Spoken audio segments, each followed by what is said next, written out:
Hello there, Internet, and welcome to the latest episode of The Lead Word. I can't even tell you when the last episode came out because I think me and Trey recorded it, but it never got posted or edited or something or other. For real? I don't know. Why not? I don't know. I honestly, I can't even remember. But, now that someone's noticing, if you haven't noticed, that's not Trey Daubert. That's, in fact, Bryan Tann. Hell no. Just because I got glasses and bald don't mean I'm Trey Daubert. Not at all. So Trey, he's going through some personal stuff right now. I don't know when he's going to be back. If he wants to divulge that information whenever he does his next episode of That's Some Cheese or when he comes back to this show, I'll let him do that. But I'm not going to put his business out there. I'm just going to say that for the time being, I don't know when Trey is going to be back on the show with us. Don't ask because ain't nobody telling. Right. It's not something permanent, but, Trey needs some time off. So we're going to respect him and give him the time off that he needs as the person that signs the paychecks around here. I do want to start with this. I mean, it's going to be a big NFL show. Obviously, we're in the middle playoff hunt, but I do want to start with this because how do you not talk about it? Steph Curry, what did he, 200? The record three was 2,974, if I'm not mistaken. Sounds about right, yeah. And I needed to talk about this, one, because I want to put it in perspective. Steph Curry's 33 years old. Ray Allen, I don't think he didn't set the record until he was like, what, 39, 40? Right. So Steph Curry, who now has 2,977 three-pointers, three more than Ray Allen does, which means that Steph Curry is 5 years ahead of the game, not to mention the fact that if Steph Curry retired next year, he's going to set a mark that's going to be so high, we're not going to see somebody hit that for a long time. Well, the thing that I wanted to talk about is that with this, and the thing that's just mind-boggling, think about this. Steph Curry's a guard. He's got 2 or 3 years of, you could probably expect high-level play going forward. And then after that, probably another 2 or 3 years, 2 to 3 years of decline of being a role player, just one of the veteran guys on the team that coaches up the rookies, but he's still maybe coming off the bench and hitting the spot three every once in a while. Can you imagine how much bigger this record's going to get? Oh, he's going to have at least 3,500 three-pointers by the time he's done. At least 3,500. And I want to put this into perspective too, like just for people that maybe like, oh, I don't know basketball, whatever, three-pointers. So Tom Brady last week or the week before threw his 700th touchdown pass. Put that into perspective. Tom Brady's been in the NFL for like 97 years now, and he's just thrown 700. What Steph Curry has just done would be like if a quarterback threw for 700 touchdowns by the time that he turned 27. To put it in perspective. I mean, pretty much in a lot of ways, that's exactly right. Because like we already said, it took Ray Allen to almost 40 to get this done. And Steph Curry, he's what, 34, 35, you said? He's 33. So he's 33. That's even younger. Do you realize there are boxers and fighters that are getting into their real physical prime at early 30? Which means, and it's not like he's not a big man either. He's like what, 6'2"? He's not a forward. He's not a center. He's a guard. Right. He's not going to take the same kind of bumps and beating that a normal, or not a normal, but a bigger player would take. As long as he's icing up those ankles and those knees and those hips, he's good. Now, let me put it in a further perspective for you, Chad Bauman. 2,977 three-pointers. That is 8,931 points.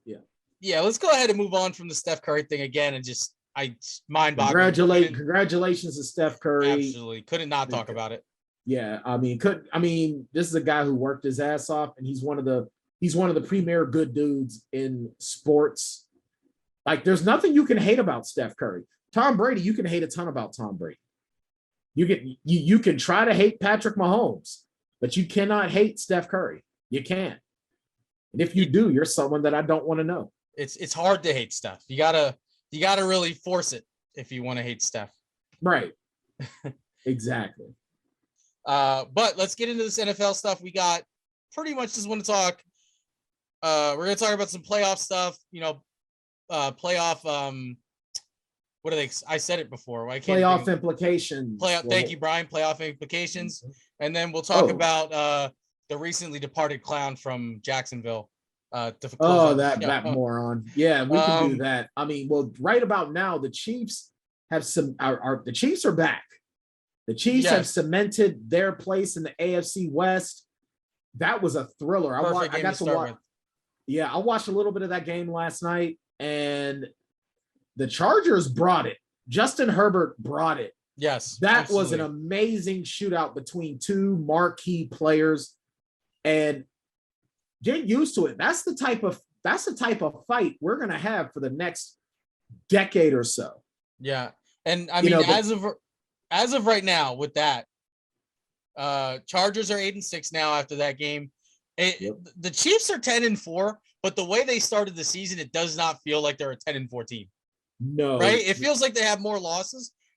That being said, they are now the number 1 seed in the AFC playoff picture as a result of that game. Yep. We'll see what happens with the Patriots, because I think the Patriots might have the tiebreaker right now. I don't know. Yeah, I'm not 100% sure on that. Oh, actually, let me take a look. Let me see. But the Patriots play the Colts. They win. I think they'd be right back in the first seed. I believe that's the case. Then trailing them. So right now we have 3 teams in the AFC at 9-4. Chiefs, who just played the Chargers. No, Patriots are 10-4. Chiefs are 10-4. Right. I'm sorry. That's what I meant. They're 10-4. They were 9-4, but they played their game early. Yeah. So the Patriots are also 9-4, and the Titans are 9-4.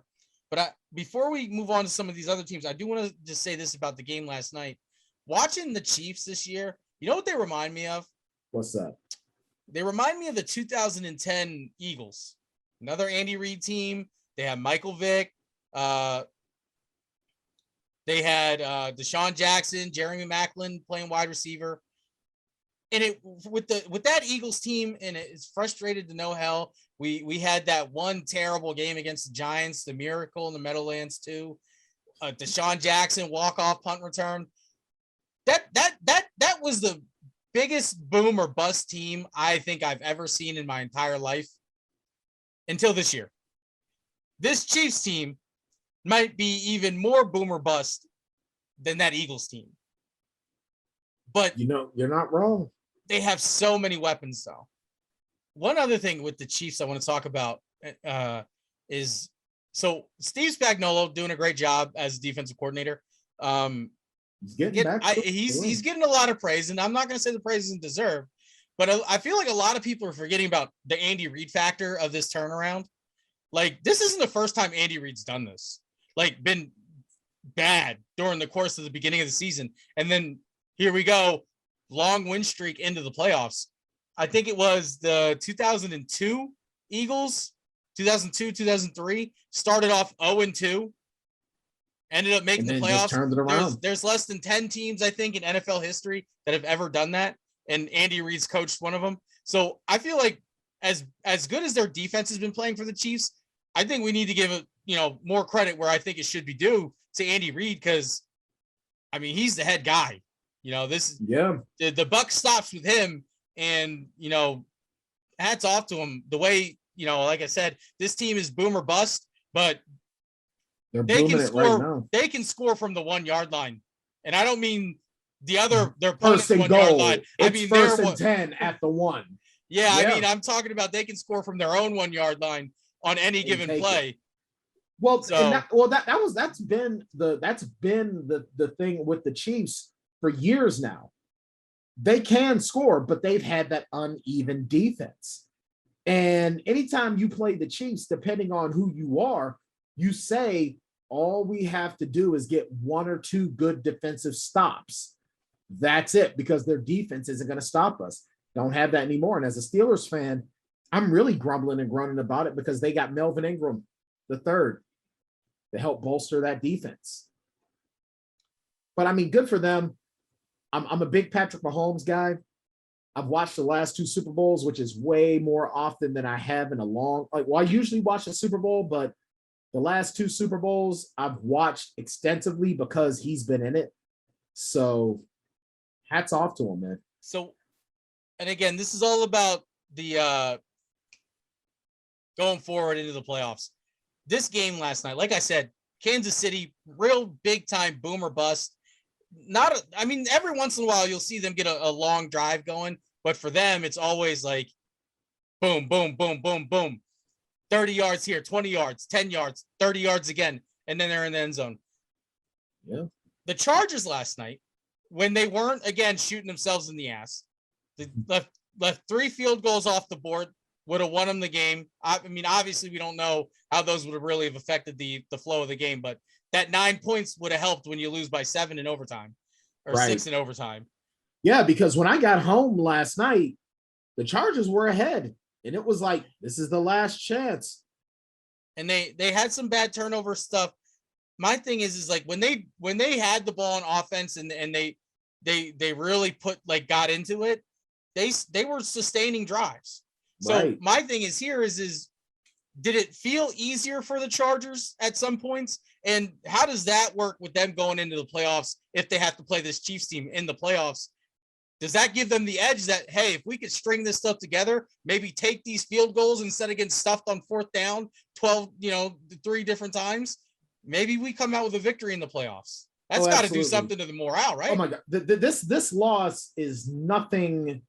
Like the Chargers can take this as a learning experience and really take it going forward, especially Justin Herbert in this offense. Because there's no such thing as moral victories, but this was a moral victory, right? It really was because what you've learned is that okay.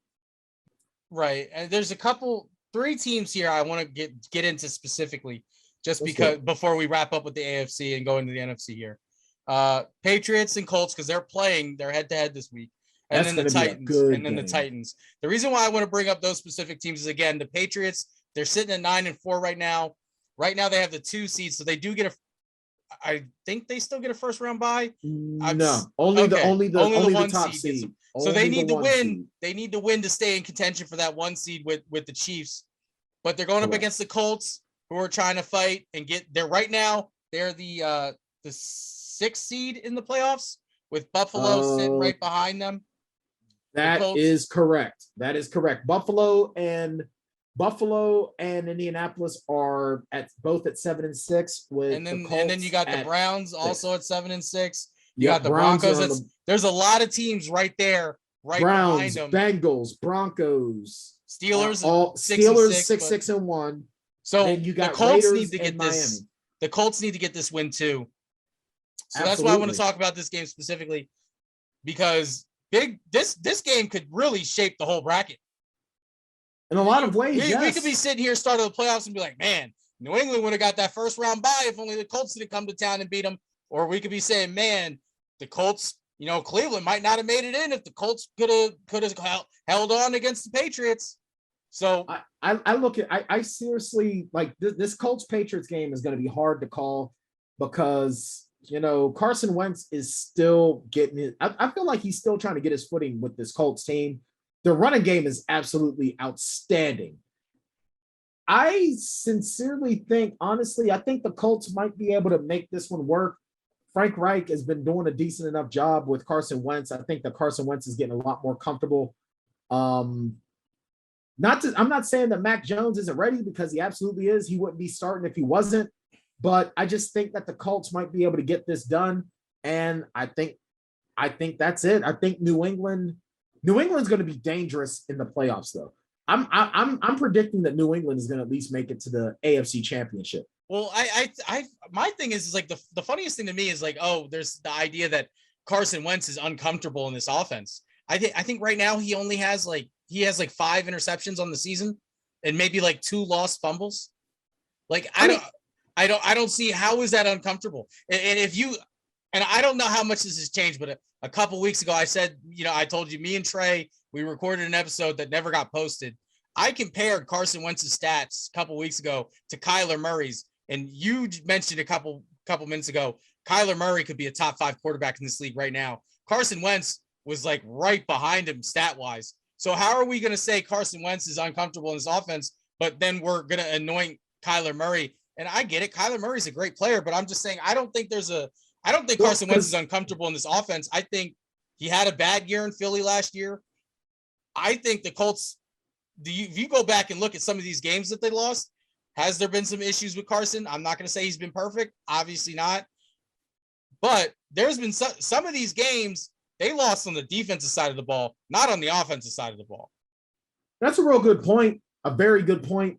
I think, though, with Carson, the reason why I say getting comfortable with his offense and getting comfortable with his teams, because this is his first year with the Colts, even though he's with a coach that he does know, he's still around brand new personnel. There's, at this point in time in the season, he's still acclimating to his teammates. He's acclimating to his teammates. Not the not system. So much, not the system, the team. I get you now. I get you. And I really think that at this point, a lot of that, I think we're seeing a lot of that come off. I think that Carson is, it's been Carson's team, but now this is Carson's team. You know what I mean? The same way that when Tom Brady is under center, that's his team.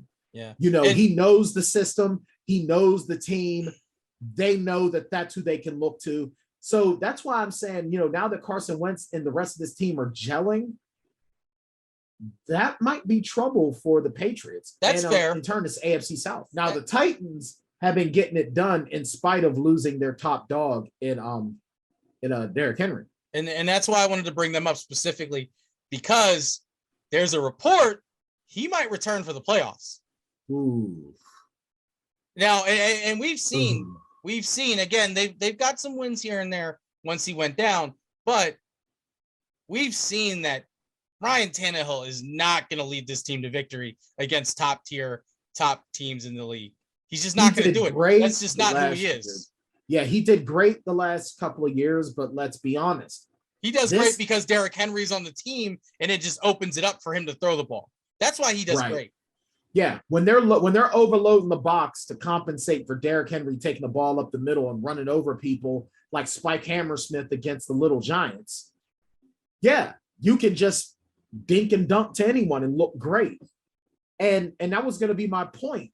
The records between these two teams are a little bit, the numbers don't support the real, if that makes sense. Because the Titans, without Derrick Henry, they're a completely different team. Now you got to depend on the arm of Bryan Tannehill. And yeah, they've been getting it done. Mike Vrabel knows how to scheme. He's a brilliant defensive mind. Yeah, their defense has been big for them during their defense has the defense are Titans. And that's the thing, Offense, not so much. Offense is kind of anemic. This is definitely a case of where the defense is bailing out the offense. Yes. And one of the last times we saw something like that was the Baltimore Ravens Super Bowl when they had Trent Dilfer as their quarterback. I don't think anybody's that bad, but but yes, and we see it. We've seen it the last couple of years in the playoffs. Once you get against these really good top level teams, they find a way to take away Derrick Henry, and then Tannehill, he's not going to get the W for you. So, right. If Derrick Henry can come back for the playoffs and he could be effective in the playoffs, this Titans team might make some noise. I don't know if I would pick them to go to the Super Bowl. Not even close. I still think that's going to end up being the Chiefs, especially after the way the Chiefs have been playing recently. But they might make some noise. I want to talk about the Cardinals playing the Rams last week and how that brings us into the playoffs, because the Rams now are at 9-4. They've split the series with the Cardinals. If the Cardinals lose a couple games here, the Rams could jump into that third spot if they continue to keep winning. I don't know how the tiebreaker works out with the Rams and the Cowboys for third seed versus fourth seed, but you're not getting a first round bye either way, so I guess it doesn't really matter. But I want to bring this up because watching that game, and again, I talked about the Chiefs and the Chargers and how you could tell the differences with the offense, how the Chargers were a little bit more consistent versus the Chiefs being boom or bust. One of the things I noticed not so much between the offenses, but as a team in general. The Rams, when they beat the Cardinals, they seemed more frantic. Like they were able to put together some long scoring drives and they got some defensive stops. But when I watched the Cardinals play against the Rams, even though they lost, when they were on offense, when they were moving the ball, it just felt effortless. Yeah. When I was watching the Rams offense move the ball against the Cardinals, I was like, man, I don't know if they're going to get this. Oh, holy shit. They converted that. It was like, we talk about Cincinnati, they get the cardiac cats nickname. Yeah. This was I don't know, heart attack Rams. I don't know. Heart attack Ram. Yeah. I was like, man, this is good. I don't know if they're going to be able to pull this one out. And the reason why I say that going into the playoffs is, so now they're split. If they have to play in the playoffs, the Rams versus the Cardinals, you go back and you look at that first game, Arizona beat the brakes off of the Rams. That's a division. So we're used to division opponents coming in and being a close game like we saw this past week. We're not used to you just fucking shellacking your division team. Because Arizona is the truth.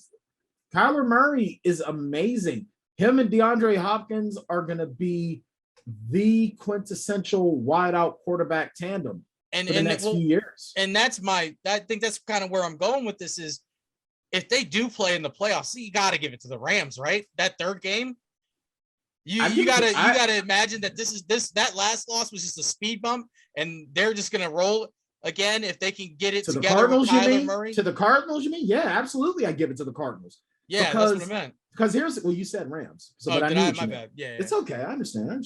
No, I mean, you definitely do give it to the Cardinals because the Cardinals have been doing this so consistently. Only one game separates these two teams. But the thing is, the Cardinals were the last undefeated team. They were going and going. They were hitting on all cylinders. They were doing great even when Kyler Murray was out. This team was working together. This team is devastating. And I mean, you've got the top touchdown guy in James Conner in their backfield. He's just doing what they're asking him to do. And they're not asking him to be the premier guy.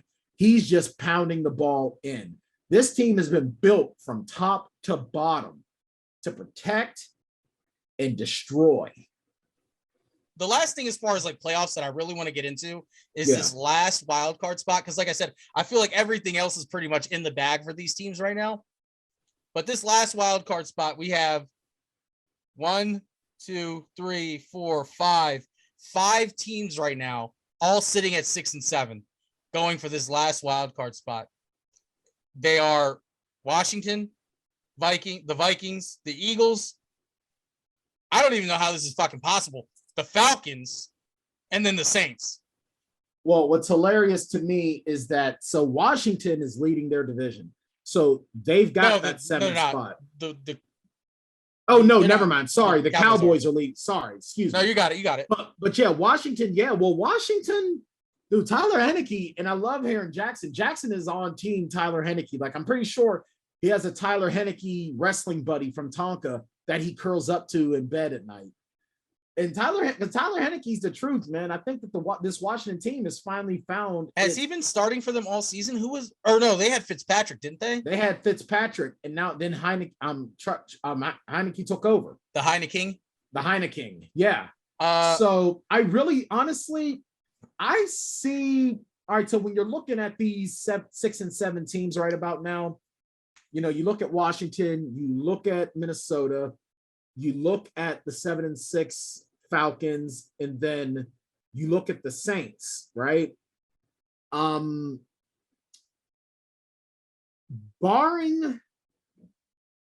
Heineke going down, you give that 7th spot. That is still Washington's spot, man. Well, Washington so that's the thing. That's the thing. Because Washington, they very much so control their destiny here. Because I think what's going to get you this last spot, this last wild card, is going to be you got to not maybe win out, but you have to do at least 3 out of 4. Well, this game against the Eagles, if they lose this game against the Eagles, it's gonna be next to it's not really gonna happen. Well, that's what I'm saying. So you got to look at it like this. If you look at the Eagles schedule, and I don't know Washington's schedule, but I know for a fact the Eagles in Washington in the next 4 games, they play twice.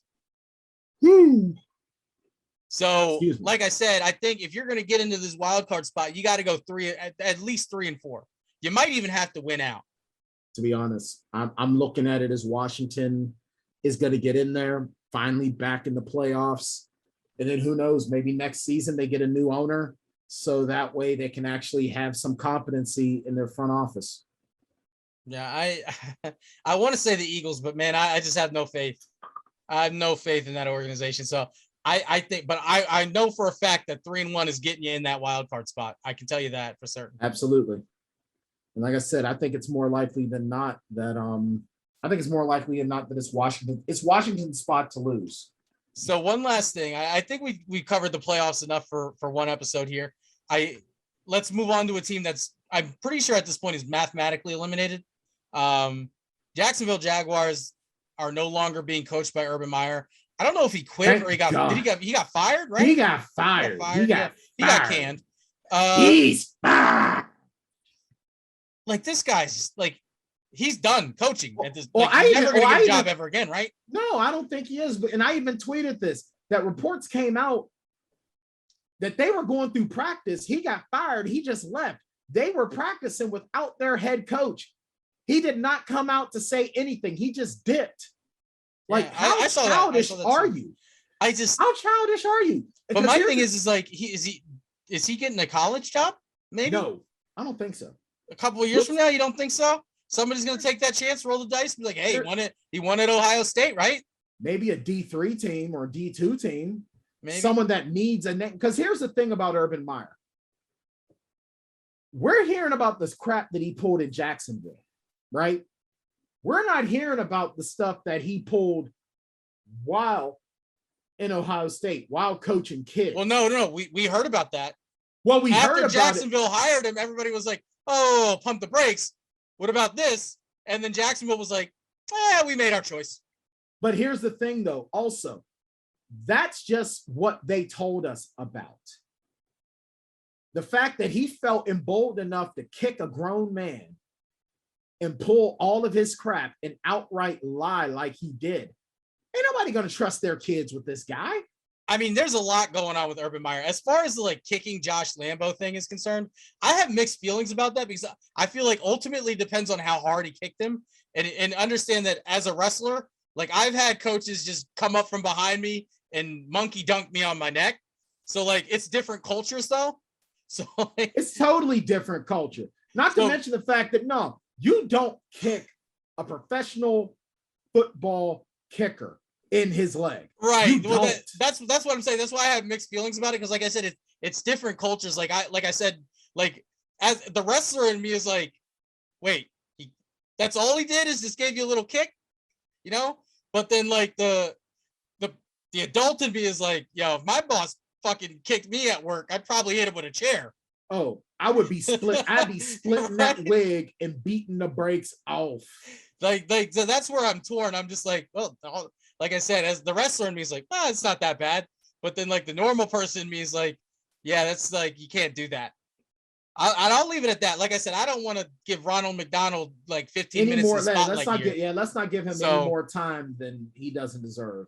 Before we wrap this up, Tan, do you have anything else you want to say? Any last comments, speculations? Yeah. I mean, one thing on a sports note, and one thing on a personal note, if I may. I think we're already pushing 2 hours at this point. Who cares? Let it fly. Fair enough. I will say this. First thing is first. I'm gonna change wheels a little bit. If you're Damian Lillard, push hard to be included in a trade package for Ben Simmons. Get your ass to Philly so you can start having the career that you deserve. Yes, 100%. Yes, absolutely. Not even from a Dame Lillard perspective, from a Philly perspective, 100%. Because if they include CJ in that trade and you're still there and Ben Simmons comes in, your situation is going to be 1,000 times worse. I don't want. I 0% want CJ McCollum. Number two. I'm not gonna lie. I at this point, I'm so fed up with Ben Simmons. I would take CJ McCollum, but I would hate every minute of it. Fair enough. That like I hate Ben Simmons more than I hate CJ McCollum. That's where I'm at right now. Wow.